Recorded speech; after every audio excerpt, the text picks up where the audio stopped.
What is happening, guys? Martin is back again. You know where we are, so let's get into it. So, guys, back again up in this. I'm gonna quickly just open this drink. Let's get into it, guys. For those that know, super malt is the way forward.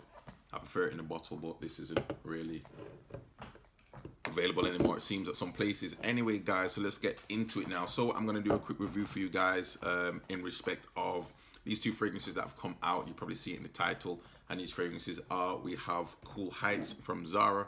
I did a review on this, guys, in previous videos, so by all means check that one out. And we also have A Day in Mexico. So to me, guys, these two are interesting.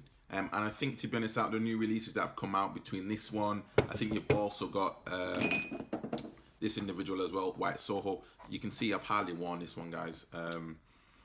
When I've worn this one before and I got some compliments, or not necessarily compliments, but I actually asked questions as to what ladies were thinking about it. They were saying that it was okay, but they didn't necessarily say it was particularly great. They said to me that this is probably one for work, for the job, but probably not something that you'd really wear maybe for a clubbing scenario. It seems a little bit too, it's nice, but it just seems a little bit safe. It doesn't really seem to say that much about maybe you as a person, or maybe give much away. For me, guys, this one is okay, but again, it's just mellow. It's not really got much energy to it. So, guys, without further ado, let's get into it in respect of A Day in Mexico and Cool Heights. Now, when I've been wearing these, guys, I've not necessarily had any unsolicited compliments in that I've been wearing them and someone says, oh, you smell nice. But I have had the time to try and wear the two. Now, unfortunately, Fragrantica doesn't seem to have a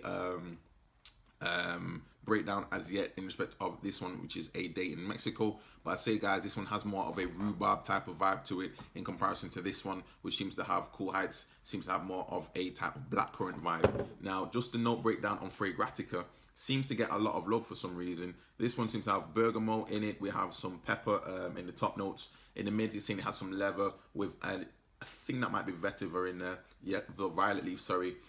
With some tonka bean and amber in the base. Now, Day in Mexico, again, there's a prominent rhubarb vibe in it. Now, the Fragrantica doesn't seem to have that up, but according to Zara's website, it's saying that it has rhubarb, a blend of fruits, and amber.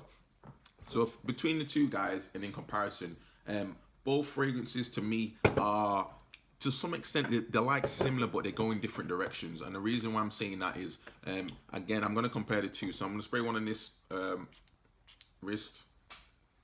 You need to let them die down a little bit though, guys, when you do this. But at the same time, the top notes, again, I'm getting a blast of this type of leather. I'm getting a blast of this sort of blackcurrant type of Ribena type of smell. It's not bad. It does smell like, it definitely does have some bergamot in there. If you imagine like slightly along the lines of a little bit of a hint of vibrant leather with the bergamot mixed with some type of, as I say, type of blackcurrant type of smell, and a little bit of this leather which seems to hang on in the base, but it's still a sweet fragrance. You can see how much juice I've used in this one, guys, and 120 ml as well. So this one's going to probably last me for a long time. This one, however, guys, smells more. This is A Day in Mexico. This smells more, just in the opening, slightly more fruitier, slightly more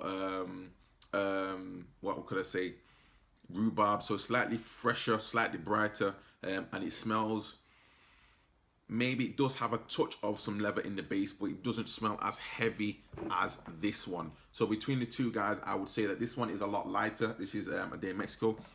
This is a lot lighter, guys, and this one seems to probably be more for the evening, I would say, where this one might be a bit more for the daytime, a bit more sporty.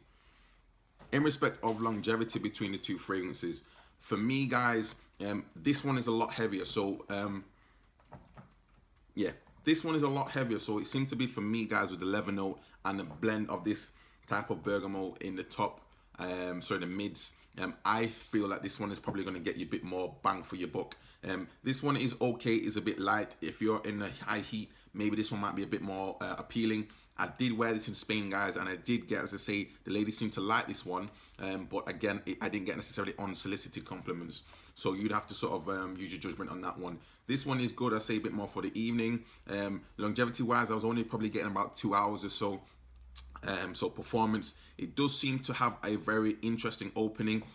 in respect of this type of, say, blackcurrant type of vibe, but then it dies down a little bit and I get more of a leather type of bergamot, slightly fruity, but it's more of a whiff of the fruitiness. The keynotes in this seem to be a bit more of the leather, and I think again amber maybe in the base, which is there, which the Frangmatic is saying.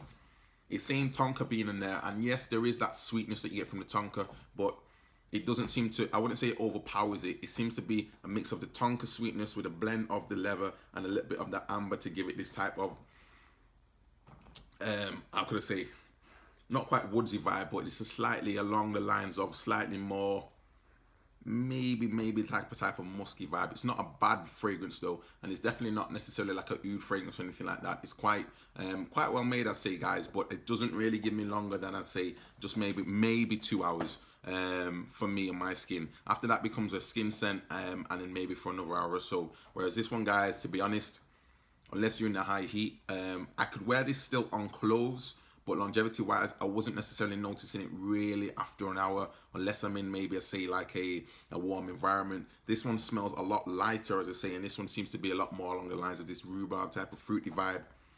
The base notes don't really say much to me though, so I think you'd have to bear with me on that one, because I'm not really sure where it's going in the base.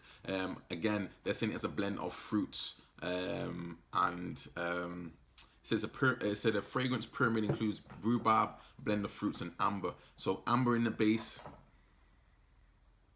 it's keeping it there to some extent, and I think if it didn't have amber in the base, it would be a fleeting fragrance. So the amber's keeping it this type of like a, how can I say, not musk, but like type of resin type of smell, whereas the fruit notes just keep it a little bit lighter. But between the two though, guys, just to wrap up the video, if I was to recommend one, which one I recommend? I couldn't really call it. I think you'll get more money for, more bang for your buck with this one. This is Cool Heights. I think because the leather note is there, it still maintains its sort of masculinity. It does seem a little bit more mature than this one, and I think for the cost of what it is, it's not a bad pickup at all. I do prefer this one over, as I say, this other one, which is White Soho. But for me, guys, I'd go with this one. This one is okay if you've got maybe a bit of spare change and you want something which is a little bit lighter. If you imagine the two, this will be for the daytime and this will be for the evening, because you still get that fruity vibe from both of them. It's just that the fruity vibe in this one dries down quite a bit once it gets to the leather and the amber with the bergamot. And again, the notes are a bit more prominent in this one, whereas this one seems to be a bit faint. The sweetness is there. The sweetness maintains itself for about an hour or so from that rhubarb vibe. If you imagine even along the lines of Lacoste fragrance with that type of rhubarb note in it, it's maybe you could have some slight comparison to that, but that's just the top of my head when I'm thinking about this. So as it stands, guys, between the two, which one I recommend? I'd go with this one, and we'll see what happens in the next video. Ciao, ciao.